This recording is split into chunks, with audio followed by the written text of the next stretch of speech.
Assalamualaikum. Hi there, ako nga pala si Angie, isang domestic helper dito sa gitnang silangan.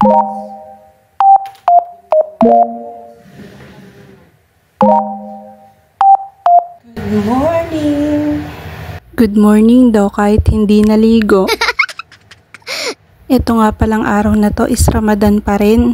Muntik na namang mabulok sa gallery ko tong video na to, buti na agapan ko. Ngayong araw, ganun pa rin naman yung gagawin ko. Pagkagising, magmumuni-muni saglit, iiyak ng konti, tapos babangon na. Joke lang.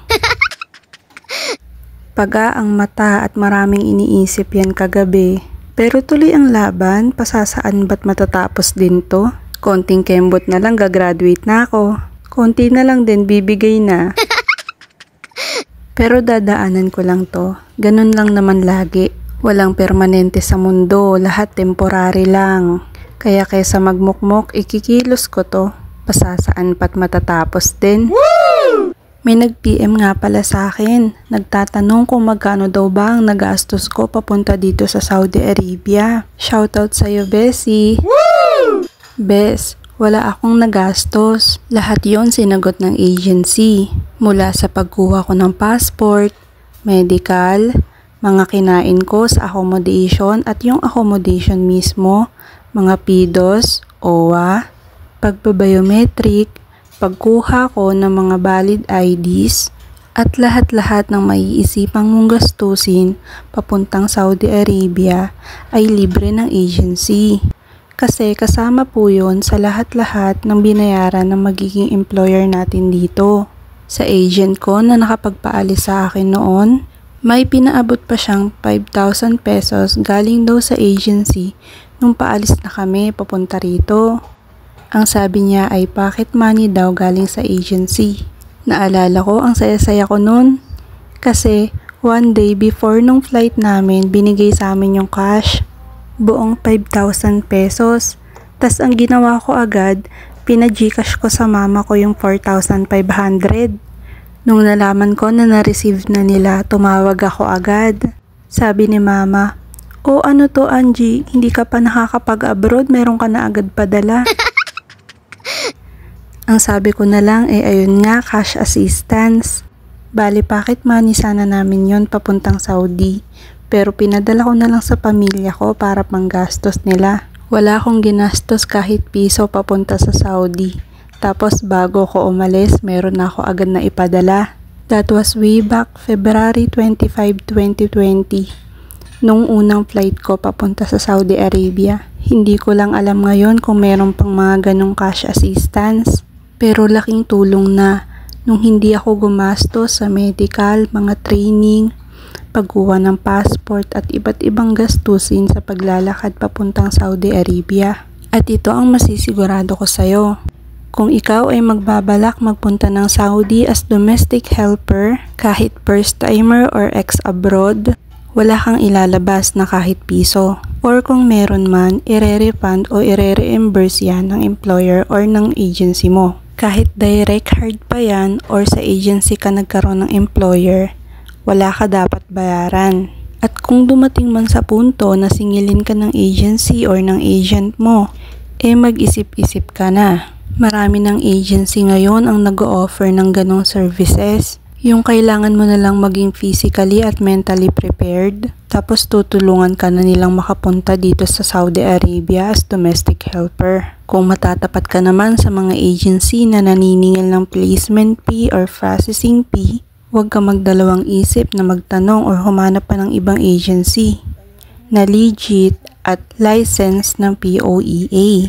Kung gusto mo naman malaman kung ang agency na iyong ina-applyan ay license sa POEA, pumunta ka lang sa website nila at itype mo doon ang pangalan ng agency na ina-applyan mo. At kung magawi ka naman sa office ng ina-applyan mong agency, maaari mong ipagtanong sa kanila kung nasan yung lisensya nila to operate na makapag-abroad ang mga taong nag-a-apply sa kanila. Or kung nahihiya kang magtanong, pag napunta ka sa office nila, dapat nakapaskil yun sa front desk ng kanilang office. Papapatasin mo lang naman kasi wala kasi yung table dito. Naggagawa nga pala ako ng shahi.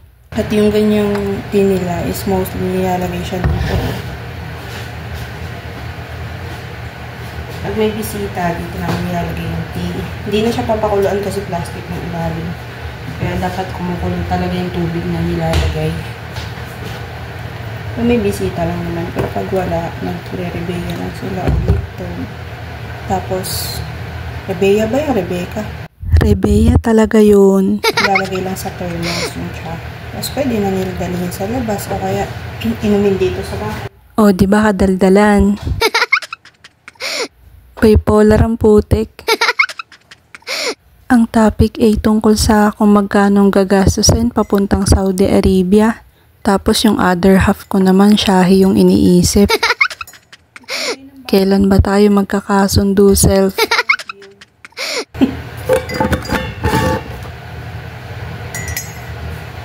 Natawa rin siya no?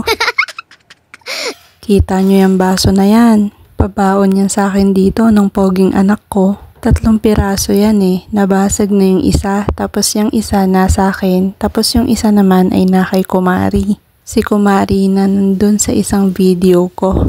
Nag-chat na naman yun sa akin, nangangamusta. Tapos ang sabi niya sa akin, sobrang kawawa niya dun sa amo niya ngayon. Malapit na kasi siyang umuwi by October. Tapos tinanong daw siya ng amo niya kung mag-e-extend siya or hindi. Ang sabi niya hindi na kasi yung isang anak niya naoperahan dahil sa aksidente sa sasakyan. Kaya kailangan niya nang umuwi.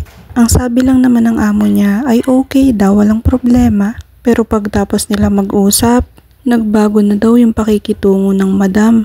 Araw-araw na daw siyang sinasabihan ng mapikwayis. Kung sa Tagalog ay hindi siya okay o hindi okay yung ginagawa niya. Araw-araw na daw sinisita yung mga paglilinis niya na hindi pulido. Ang sabi niya pa nga sa akin, bakit daw ngayon pa nagselan yung amo niya? Noon daw ang kalbaryo niya lang sa pagkain.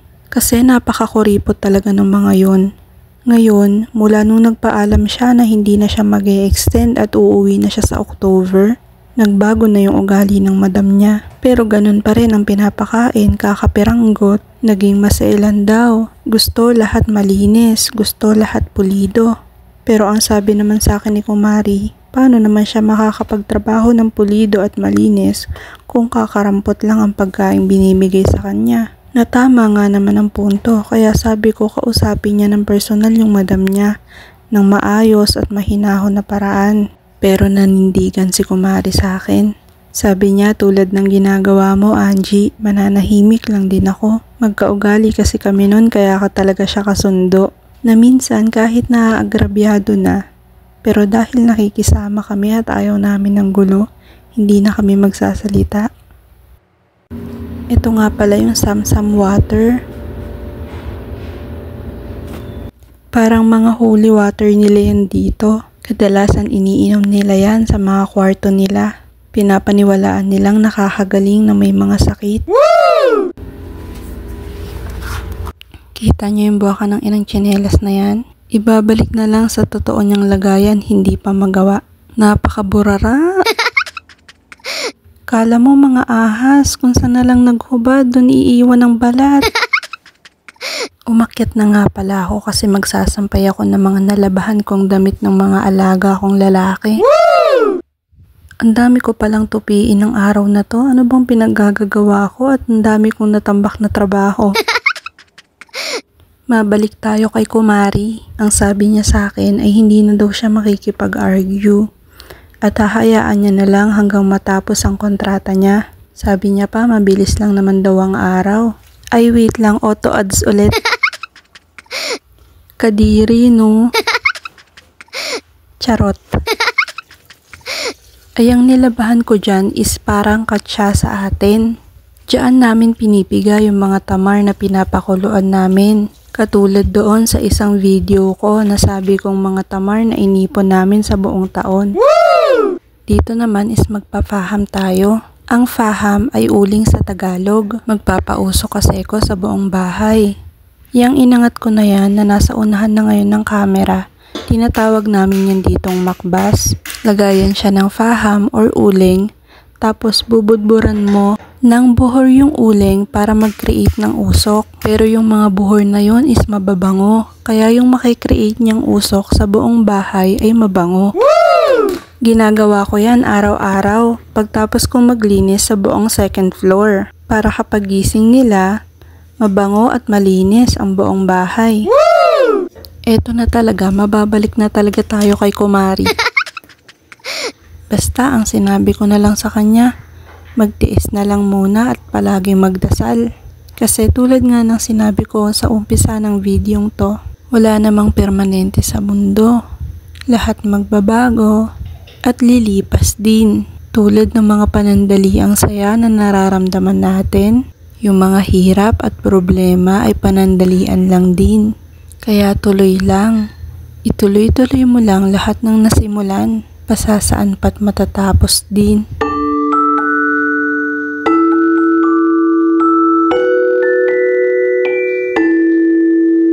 Walang yung montage yan, apoy.